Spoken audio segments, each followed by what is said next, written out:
Sur l'île de la Réunion, les côtes sont découpées de façon abrupte. Les trottoirs rocheux succèdent aux falaises. Le sable noir, issu de la dégradation de la roche, est peu présent.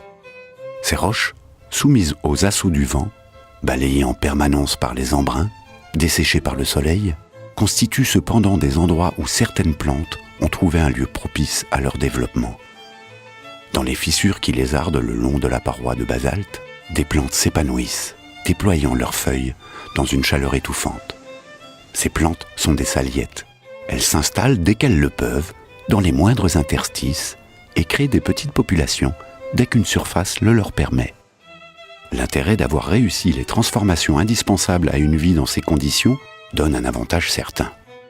En effet, peu de plantes les concurrencent sur ce terrain extrême. Elles peuvent donc se développer à leur aise et profiter des quelques maigres ressources à leur portée. Les feuilles poussent en bouquet au sommet des tiges, vert clair, presque fluorescentes.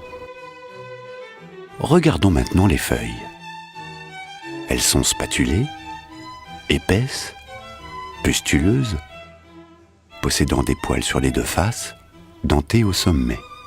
Les fines gouttes d'eau salée sont capturées par les nombreux petits poils. Mais au lieu de tuer la plante, elles lui profitent. Voici donc son secret. Le sel est retenu par les tissus de la plante et l'eau traverse la feuille. Il suffit d'en goûter une pour comprendre qu'elle est capable de filtrer le sel de l'eau. Elles sont acidulées et salées et étaient autrefois consommées par les habitants. Entre le mois de juillet et le mois de septembre, des bouquets de fleurs apparaissent à la cime des branches. Elles sont serrées les unes contre les autres, rondes, blanches, avec des pistils jaunes.